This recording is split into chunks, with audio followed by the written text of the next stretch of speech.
Okay, hi again, I'm Ben from ActiveTurf.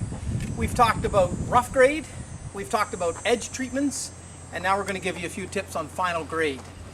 You'll note that we've run a couple of lines. We note that in some areas, I'm not sure if you can see this line, we're only say 3/4 of an inch off level. In other areas we're as much as 2 inches off a straight level plain area.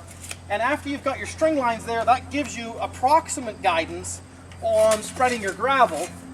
And you don't need very much gravel, and you throw it in the long motion so you can carefully see that you're not putting too much in, and you're using the motion of throwing the gravel to level it at the same time.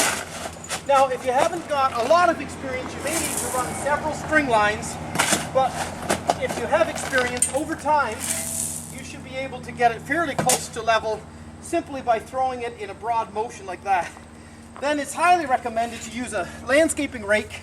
You notice these tongs are 36 inches wide total. The wider the rake is, the smoother the planarity it can give you. Again, there's not enough soil, gravel in here yet to do a proper leveling job. That's for when we get sweaty. Right now, we start to run the, and you know, I've seen professional landscapers use the back as well, which assists in getting it down to the final level of our actual string.